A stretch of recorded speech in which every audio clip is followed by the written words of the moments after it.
Un accueil extraordinaire et les liens qu'il y a, et ça je le souligne pour nos téléspectateurs ici de Métropole, encore qu'il y en a là-bas dans les Antilles, les liens qu'il existe en permanence dans les familles entre la Guadeloupe, on va ajouter la Martinique et Guyane, et puis la métropole. Songez qu'il y a 3 avions par jour qui viennent entre Orly et Pointe-à-Pitre et qui amènent bien sûr des familles, mais aussi beaucoup de visiteurs parce que c'est un très beau pays. Bah, d'abord, le climat géographique qui contraste avec la chaleur de la Guadeloupe, d'une part, et puis le climat très fraternel.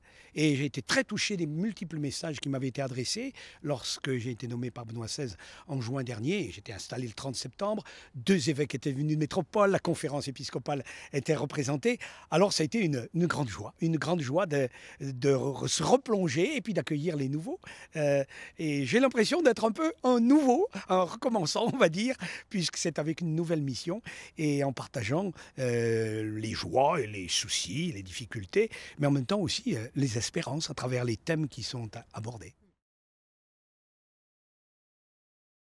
J'ai remarqué l'équilibre, puisqu'il a commencé avec l'anniversaire, 50e anniversaire de Vatican II, la nouvelle évangélisation, il a fait un long développement, et effectivement, la crise économique et les problèmes auxquels nous sommes confrontés, et qui ont valu d'ailleurs un large débat à la suite de l'excellent, vraiment l'excellent discours du cardinal 23.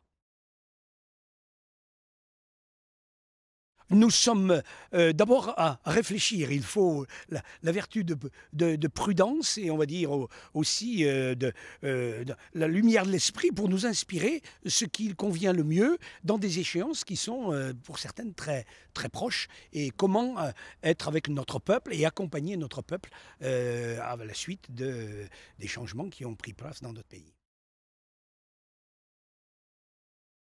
Je pense en particulier, pour ce qui nous concerne, 2 dossiers importants dans un diocèse où je suis arrivé il y a seulement quelques semaines, c'est-à-dire l'enseignement catholique. C'est 10 000 élèves. J'ai rencontré déjà tous les responsables de l'enseignement catholique là, lors des dernières semaines. Je leur ai dit que nous avons une réflexion qui a commencé bien en amont et sur ces statuts sur lesquels beaucoup ont réfléchi.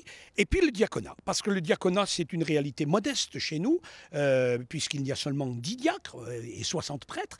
Mais il y a plusieurs candidats, puis comme le diocèse de Basse-Terre a été pendant de nombreuses années sans évêque, il y a beaucoup de choses qui ont un petit peu qui ont été interrompues dans la réflexion et qu'il est nécessaire que l'évêque que je suis réfléchisse à la lumière de ce que nous allons réfléchir ici même à Lourdes.